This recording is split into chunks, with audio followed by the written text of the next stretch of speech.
வணக்கம் டிஎன்பிஎஸ்சி தேர்வர்களே. இது KR TNPSC. நம்ம ஆல்ரெடி குப்தர் படத்துலேருந்து பார்ட் 1 வீடியோ ஒரு 52 கொஸ்டின்ஸ் கொடுத்துருக்கோம். இப்போ பார்ட் 2 வீடியோ பார்க்க போகிறோம். பார்க்கலாமா? ஃபஸ்ட்டு ஒன், குப்த பேரரசுகளின் ஆட்சி காலம் எவ்வாறு அழைக்கப்படுகிறது? பொற்காலம். குப்த பேரரசுகளின் ஆட்சி காலம் எவ்வாறு அழைக்கப்படுகிறது? பொற்காலம். நம்பர் 2, எந்த இலக்கியங்கள் குப்தரின் எழுச்சி குறித்த விவரங்களை அளிக்கின்றன? முத்ராட்சசம், தேவி சந்திரகுப்தம். எந்த இலக்கியங்கள் குப்தரின் எழுச்சி குறித்த விவரங்களை அளிக்கின்றன? முத்ராட்சசம், தேவி சந்திரகுப்தம். நம்பர் 3, எந்த காலத்தில் சமஸ்கிருத மொழியில் பல பெரிய படைப்புகள் உருவாகின? குப்த பேரரசு. எந்த காலத்தில் சமஸ்கிருத மொழியில் பல பெரிய படைப்புகள் உருவாகின? குப்த பேரரசு. நம்பர் 4, இந்திய நெப்போலியன் என்று யாரை அழைத்தனர்? சமுத்திரகுப்தர். இந்திய நெப்போலியன் என்று யாரை அழைத்தனர்? சமுத்திரகுப்தர். நம்பர் 5, அலகாபாத் தூண் கல்வெட்டை 33 வரிகளில் நாகரி வரி வடிவத்தில் சமஸ்கிருதத்தில் பொறித்தவர் யார்? ஹரிசேனர். அலகாபாத் தூண் கல்வெட்டை 33 வரிகளில் நாகரி வரி வடிவத்தில் சமஸ்கிருதத்தில் பொறித்தவர் யார்? ஹரிசேனர். நம்பர் 6, மேற்கே மதுரா முழுவதையும் கைப்பற்றி தெற்கே பல்லவர்களின் தலைநகரமான காஞ்சிபுரம் வரை படையெடுப்புகளை வெற்றிகரமாக நடத்தியவர் யார்? சமுத்திரகுப்தர். அதாவது மேற்கே மதுரா முழுவதையும் கைப்பற்றிட்டாங்க. தெற்கே, மேற்கிலிருந்து தெற்கு பல்லவர்களின் தலைநகரமான காஞ்சிபுரம் வரைக்கும், அதாவது மதுரா எங்கே இருக்குது? டெல்லி பக்கத்தில் இருக்குது, சரிங்களா? டெல்லிக்கு கீழே அங்கே இருந்து காஞ்சிபுரம் வரைக்கும் படையெடுப்புகளை வெற்றிகரமாக நடத்தியவர் சமுத்திரகுப்தர். நம்பர் 7, தனது படைபலத்தால் கங்கை சமவெளியில் மேற்கு பகுதியில் இருந்த 9 அரசர்களை வென்றவர் சமுத்திரகுப்தர். அதனால தான் இவரை இந்தியன் நெப்போலியன் சொல்லி சொல்கிறாங்க, சரிங்களா? தனது படைபலத்தால் கங்கை சமவெளியில் மேற்கு பகுதியில் இருந்த 9 அரசர்களை வென்றவர் யார்? சமுத்திரகுப்தர். போருக்கு பின் நம்பர் 8, போருக்கு பின் தனது இராணுவ வெற்றிகளை பிரகடனம் செய்ய அஸ்வமேத யாகத்தை நடத்தியவர் யார்? சமுத்திரகுப்தர். நம்பர் 9, குப்தர் காலத்தில் எவையெல்லாம் மிகவும் செழித்து ஓங்கிய தொழில்கள் என்று அமரசிம்மர், வராகமிகிரர், காளிதாசர் குறிப்பிட்டுள்ளனர். 1 சுரங்கத் தொழில், 2 உலோகவியல். ஏன்னா உலோகவியல் அங்கே செழித்து ஓங்கியதுக்கு காரணம் எடுத்துக்காட்டாக இருக்கிறது மெஹ்ராலி இரும்புத்தூண் கல்வெட்டு, சரிங்களா? குப்தர் காலத்தில் எவையெல்லாம் மிகவும் செழித்து ஓங்கிய தொழில்கள் என்று அமரசிம்மர், வராகமிகிரர், காளிதாசர் குறிப்பிட்டுள்ளனர். சுரங்கத் தொழில், உலோகவியல். நம்பர் 10, தண்ணீர் தேங்குவதை தடுக்க ஜலநிர்கமா என்ற வடிகால்கள் இருந்ததாக யார் குறிப்பிடுகிறார்? அமரசிம்மர். தண்ணீர் தேங்குவதை தடுக்க ஜலநிர்கமா என்ற வடிகால்கள் இருந்ததாக யார் குறிப்பிடுகிறார்? அமரசிம்மர். நம்பர் 11, வசுபந்து என்ற மாபெரும் பௌத்த அறிஞரை தன் அவையில் ஆதரித்தவர் யார்? சமுத்திரகுப்தர். வசுபந்து என்ற மாபெரும் பௌத்த அறிஞரை தன் அவையில் ஆதரித்தவர் யார்? சமுத்திரகுப்தர். நம்பர் 12, ஹீனர்களின் படையெடுப்பை தடுத்தவர் யார்? ஸ்கந்தகுப்தர். ஹீனர்களின் படையெடுப்பை தடுத்தவர் யார்?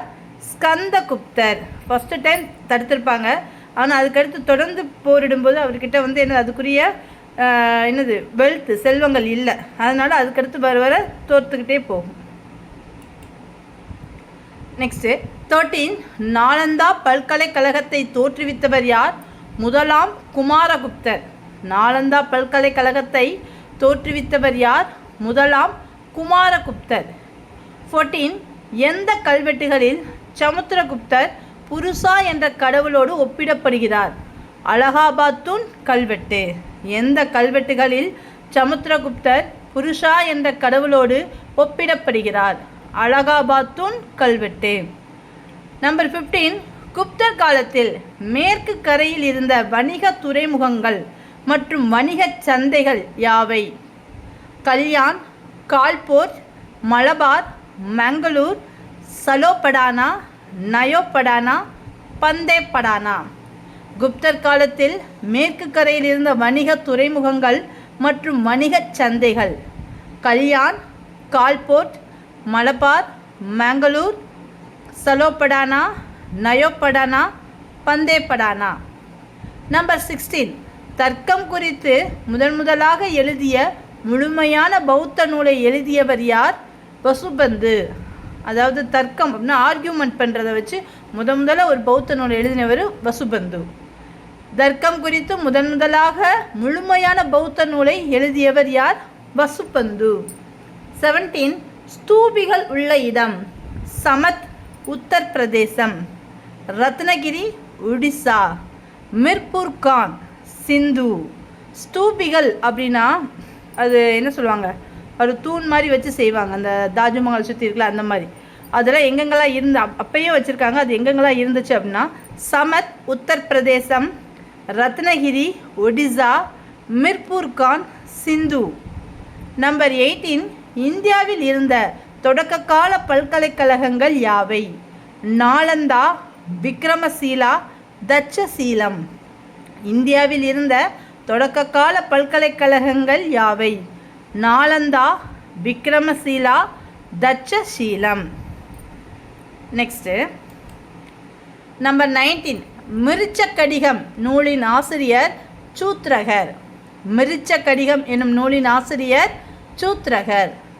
நம்பர் 20, டெல்லி சுல்தானிய மம்லுக் வம்சத்தை சேர்ந்த யாரால் எந்த ஆண்டு நாலந்தா சூறையாடப்பட்டு அழிக்கப்பட்டது? பக்தியார் கில்ஜி. ரொம்ப ரொம்ப ரொம்ப இம்பார்ட்டன்ட். நாலந்தா பல்கலைக்கழகத்தை உருவாக்குனது குமாரகுப்தா, அழித்தது பக்தியார் கில்ஜி. அதாவது உருவாக்குனது குப்தர் காலத்தில், அழித்தவங்க என்னது டெல்லி சுல்தான் காலத்தில். டெல்லி சுல்தானிய மம்லுக் வம்சத்தை சேர்ந்த யாரால் எந்த ஆண்டு நாலந்தா சூறையாடப்பட்டு அழிக்கப்பட்டது? பக்தியார் கில்ஜி. பொது ஆண்டு 1200. 21, குப்தர் பேரரசுகளின் வீழ்ச்சிக்கு காரணமாக இருந்தது ஹீனர்களின் படையெடுப்பு. அவங்க தொடர்ந்து படையெடுத்துக்கிட்டே வந்தாங்க. அதனால் என்ன செஞ்சு வீழ்ச்சி அடைய ஆரம்பிச்சிருச்சு. குப்தர் பேரரசுகளின் வீழ்ச்சிக்கு காரணமாக இருந்தது எது? ஹீனர்களின் படையெடுப்பு. 22, தனது படையெடுப்புகளின் மூலம் மற்றும் திருமண உறவுகள் மூலம் குப்த பேரரசை விரிவாக்கியவர் 2ஆம் சந்திரகுப்தர். தனது படையெடுப்புகளின் மூலம் மற்றும் திருமண உறவுகள் மூலம் குப்த பேரரசை விரிவாக்கியவர் யார்? 2ஆம் சந்திரகுப்தர். 23, குப்தர் காலத்தில் காணப்பட்ட குறிப்பிடத்தக்க எழுத்தாளர்கள் யார்? ஆரியதேவர், ஆரிய அசங்கர். குப்தர் காலத்தில் காணப்பட்ட குறிப்பிடத்தக்க எழுத்தாளர்கள் யார்? ஆரியதேவர், ஆரிய அசங்கர். 24, சுழியம் என்ற கருத்தாக்கத்தையும் பதின்மை இலக்க முறையையும் கண்டுபிடித்த காலம் எது? குப்த பேரரசு காலம். சுழியம் என்ற கருத்தாக்கத்தையும் பதின்மை இலக்க முறையையும் கண்டுபிடித்த காலம் எது? குப்த பேரரசு காலம். நெக்ஸ்ட்டு 25, வெள்ளி நாணயங்களை முதலாக வெளியிட்ட குப்த பேரரசர் யார்? 2ஆம் சந்திரகுப்தர். வெள்ளி நாணயங்களை முதலாக வெளியிட்ட குப்த அரசர் யார்? 2ஆம் சந்திரகுப்தர். 26, குப்தர் கால சுவரோவியங்கள் எங்கெங்கு காணப்படுகின்றன? அஜந்தா, பாக், பதாமி. குப்தர் கால சுவரோவியங்கள் எங்கெங்கு காணப்படுகின்றன? அஜந்தா, பாக், பதாமி. 27, பரிசு நிலத்தை, அதாவது தரிசு நிலத்தை, அது ஸ்பெல்லிங் மிஸ்டேக், தரிசு நிலத்தை முதலாக சாகுபடி நிலமாக மாற்றுபவர்களுக்கு தரப்படும் உரிமை என்ன? அதாவது ரொம்ப தரிசு நிலமாக கிடக்கும். சரி, அதில் ஒன்றுமே விளையாது. அப்படி இருக்கிற நிலத்தை முதலாக அவங்க என்ன செய்வாங்க, ரொம்ப கஷ்டப்பட்டு ஹார்ட் ஒர்க் பண்ணி அதை சாகுபடி நிலமாக மாற்றுபவர்களுக்கு தரப்படும் உரிமை பூமி சித்ராயானா. சரியா, தரிசு நிலத்தை முதலாக சாகுபடி நிலமாக மாற்றுபவர்களுக்கு தரப்படும் உரிமை என்ன? பூமி சித்ராயானா. நம்பர் 28, நிலத்தின் வருவாயை பயன்படுத்தி கொள்ளலாம், ஆனால் அதனை யாருக்கும் தானம் செய்ய முடியாது. நிர்வாக உரிமையும் கிடையாது. இது எவ்விதமான நில குத்தகை முறை? அப்ரதா தர்மா. சரியா, நிலத்தின் வருவாயை பயன்படுத்தி கொள்ளலாம், ஆனால் அதனை யாருக்கும் தானம் செய்ய முடியாது. நிர்வாக உரிமையும் கிடையாது. இது எவ்விதமான நில குத்தகை முறை? அப்ரதா தர்மா. அறக்கட்டளை போன்ற அமைப்பின் மூலம் பெறும் நில மானியம் நிவிதர்மா. அறக்கட்டளை போன்ற அமைப்பின் மூலம் பெறும் நிலமானியம் நிவிதர்மா. நிரந்தரமான அறக்கட்டளை பெற்றவர் அதிலிருந்து வரும் வருவாயை மட்டும் பயன்படுத்தி கொள்ளலாம். இது எவ்வகையான முறை? நிவிதர்மா அக்ஷயனா. நிவிதர்மா அக்ஷயனா. நெக்ஸ்ட்டு 31, 400 ஆண்டுகளாக ஆட்சி செய்து வந்த சாக அரசர்களையே தன் படையெடுப்பின் மூலம் வென்றவர் யார்? 2ஆம் சந்திரகுப்தர்.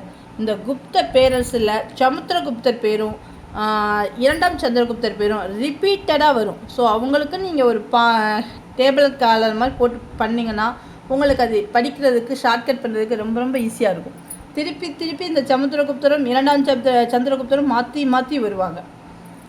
31, 400 ஆண்டுகளாக ஆட்சி செய்து வந்த சாக அரசர்களையே தன் படையெடுப்பின் மூலம் வென்றவர் யார்? 2ஆம் சந்திரகுப்தர். 32, ஹீனர்கள் காஸ்பியன் கடல் அருகில் வாழ்ந்த பழங்குடி இன மக்களாக சோழ பேரரசின் வீழ்ச்சிக்கு காரணமாக இருந்தவர்கள் இவர்கள்தான் என்று ரோமானிய வரலாற்று ஆசிரியர் கூறியுள்ளார். அவர் யார்? டாசிட்டஸின். ஹீனர்கள் காஸ்பியன் கடல் அருகில் வாழ்ந்த பழங்குடி இன மக்களாக ரோமபுரி பேரரசின் வீழ்ச்சிக்கு காரணமாக இருந்தவர்கள் இவர்கள்தான் என்று கூறிய ரோமானிய வரலாற்று ஆசிரியர் யார்? டாசிட்டஸின். இந்த ஹீனர்கள் அங்கே ரோமாபுரிய பேரரசையும் வீழ்ச்சி செஞ்சுட்டாங்க, இங்கே குப்த பேரரசையும் வீழ்ச்சி செஞ்சுருக்காங்க. ஸோ ரெண்டு பேரும் ஒரே ஆள் தான் அப்படிங்கிறத சொன்னவர் யார்? டாசிட்டஸின். நெக்ஸ்ட்டு 33, ஹரிசேனர் எந்தெந்த பட்டங்களை கொண்டவர்? குமாரமாத்யா, சந்தி விக்னகீஹா, மகாதண்டநாயகா. சரியா, குமாரமாத்யா, சந்தி விக்னகீஹா, மகாதண்டநாயகா. 34, அரண்மனை காவலர்களின் தலைவர்களை எவ்வாறு அழைப்பர்? மகாபிரதிகரா. அரண்மனை காவலர்களின் தலைவர்களை எவ்வாறு அழைப்பர்? மகாபிரதிகரா. 35, கிராமத்தின் பெரியவர் அல்லது கிராமத் தலைவர் அல்லது குடும்பம் எனப்படும் குழுவின் தலைவர் எவ்வாறு அழைக்கப்படுகிறார்? மகாதாரா. சரியா, ஒரு கிராமத்துக்குன்னு ஒரு ஹெட் இருப்பாங்கல்ல, அவங்கள மகாதாரான்னு சொல்கிறாங்க. அரண்மனையை சுற்றி காவல் செய்வாங்களே, செக்யூரிட்டி, அவங்களுடைய தலைவர்கள் என்ன சொல்கிறாங்க? மகாபிரதிகரா. சரிங்களா. அரண்மனையின் அரச சமையலறை கண்காணிப்பாளர் யார்? கத்திய தபகிதா. சரியா, அரண்மனையின் அரச சமையலறை கண்காணிப்பாளர் கத்திய தபகிதா. இந்த வேர்ட்ஸ் எல்லாம் ரொம்ப வித்தியாசமாக இருக்குன்னு ஃபீல் பண்ணாதீங்க. டெல்லி சுல்தானியம் அந்த லெசன்லாம் நீங்கள் படிச்சுட்டு இதை பார்த்தீங்கன்னா இதெல்லாம் ரொம்ப தங்கம்னு சொல்லிடுவீங்க. சரிங்க, இது ஓரளவாவது தமிழில் நமக்கு புரியும். ஆனால் முகலாயர் நேம் பூரா அந்த முசுக்கு, நாசூரி, முகமது கசூரி அப்படிங்கிற மாதிரிலாம் வரும். ஸோ அதெல்லாம் பார்க்கும்போது இது கொஞ்சம் உங்களுக்கு ஈஸியாக இருக்கும். 37, அரசு ஆவணங்களை பராமரிக்கும் அதிகாரிகள் யார்? அக்ஷப தலக்கிருதா. சரியா, அரசு ஆவணங்களை பராமரிக்கும் அதிகாரிகள் அக்ஷப தலக்கிருதா.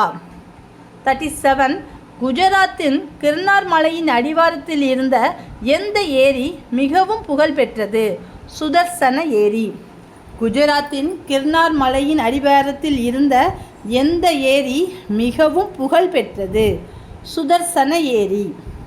38, இரண்யவெஸ்தி என்பதன் பொருள் கட்டாய உழைப்பு. இரண்யவெஸ்தி என்பதன் பொருள் கட்டாய உழைப்பு.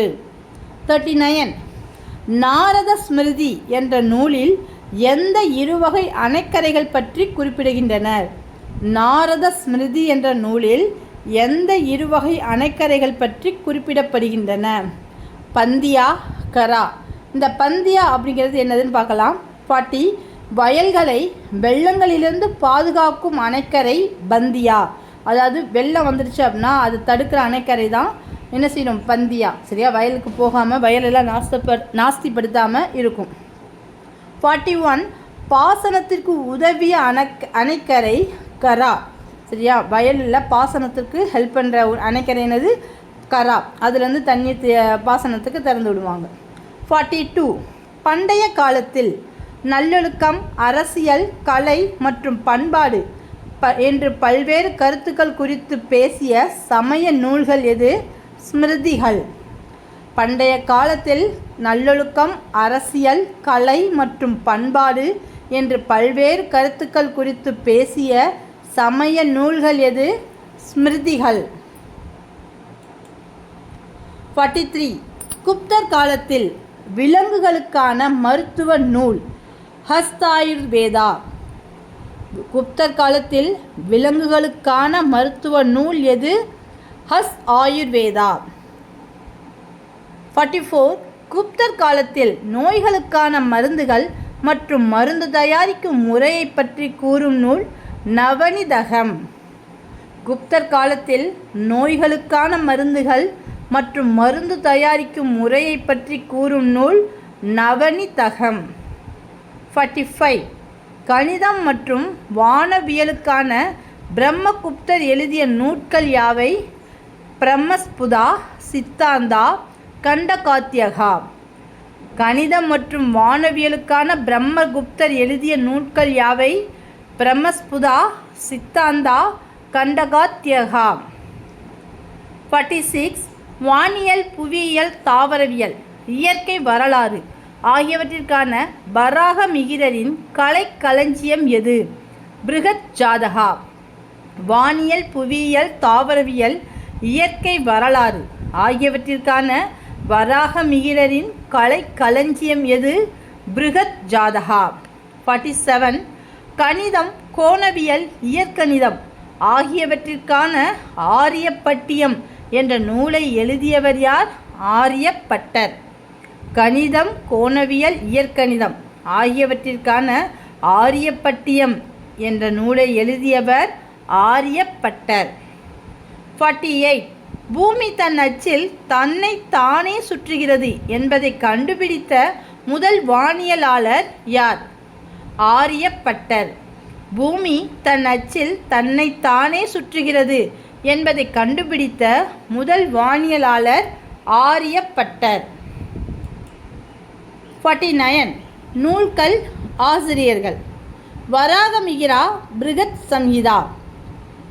அமரசிம்ஹர், அமரகோஷா. தன்வந்திரி, ஆயுர்வேதா. ஆரியப்பட்டர், சூரிய சித்தாந்தா. வராகமிகிரா, பிருகத் சம்ஹிதா. அமரசிம்மர், அமரகோஷா. தன்வந்திரி, ஆயுர்வேதா. ஆரியப்பட்டர், சூரிய சித்தாந்தா. நம்பர் 50. நாலந்தாவில் முறையான அகழ்வாய்வு ஆரம்பித்த ஆண்டு எது? 1915. அதாவது 1915. நாலந்தாவில் முறையான அகழ்வாய்வு ஆரம்பித்த ஆண்டு எது? 1915. 51. நாலந்தாவில் எத்தனை ஹெக்டேர் பரப்பில் அமைந்திருந்த 11 மடாலங்களும் 6 செங்கல் கோவில்களும் கண்டுபிடிக்கப்பட்டன? 12 ஹெக்டேர். சரிங்களா? நாலந்தாவில் எத்தனை ஹெக்டேர் பரப்பில் அமைந்திருந்த 11 மடாலயங்களும் 6 செங்கல் கோவில்களும் கண்டுபிடிக்கப்பட்டன? 12 ஹெக்டேர். 52. வணிக குழுக்களின் அமைப்பு செயல்பாடு குறித்து விவரிக்கும் நூல்கள் யாவை? நாரத ஸ்மிருதி, பிருகஸ்பதி. சரிங்க. வணிக குழுக்களின் அமைப்பு செயல்பாடு குறித்து விவரிக்கும் நூல்கள் யாவை? நாரத ஸ்மிருதி, பிருகஸ்பதி. குப்தர் காலத்து உலோகவியல் திறனுக்கு எடுத்துக்காட்டு டெல்லி குதுப் மினார் வளாகத்தில் உள்ள மெஹ்ரோலி இரும்புத் தூண். குப்தர் காலத்து உலோகவியல் திறனுக்கு எடுத்துக்காட்டு டெல்லி குதுப் மினார் வளாகத்தில் உள்ள மெஹ்ரோலி இரும்புத் தூண். 54. குப்த பேரரசில் மாவட்ட மட்டத்திற்கு கீழ் என்னென்ன நிர்வாக அலகுகள் இருந்தன? விதி, பூமி, பதகா, பீடா. குப்த பேரரசில் மாவட்ட மட்டத்திற்கு கீழ் என்னென்ன நிர்வாக அலகுகள் இருந்தன? விதி, பூமி, பதகா, பீடா. 55. குப்த பேரரசின் விதிக்கப்பட்ட வரிகள். நல்லா ஞாபகம் வச்சுக்கிடணும் இந்த வரிகளை. இதை ஒரு மேட்சிட்டாகவும் கொடுத்து கேட்கலாம். சரிங்களா? விளைச்சலில் 1/6 பங்கு கொடுக்கப்படும் வரி. அதாவது விவசாயிகள் அவங்களோட விளைச்சலில் 1/6 கொடுப்பாங்க. அந்த வரிக்கு பேர் என்னது? பாகா. விளைச்சலில் 1/6 கொடுக்கப்படும் வரி பாகா. அரசருக்கு கிராமங்கள் வழங்கும் பழங்கள், விறகு, பூக்கள், இது ஒரு பொதுவான வரி. இது என்னது? போகா. அரசருக்கு கிராமங்கள் வழங்கும் பழங்கள், விறகு, பூக்கள், இதில் என்னது? போகா. கிராமத்தினர் மீது விதிக்கப்படும் ஒரு வரி கரா. கிராமத்தினர் மீது விதிக்கப்படும் ஒரு வரி கரா. அடுத்து இது ஒரு ஒடுக்குமுறையான வரி பலி. பலிங்கிறது என்னது? ஒரு ஒடுக்குமுறையான வரி. காவல் நிலையங்கள் அல்லது நீர் வரியாக இருக்கலாம் என வரலாற்று ஆசிரியர்கள் கூறும் வரி உதியங்கா.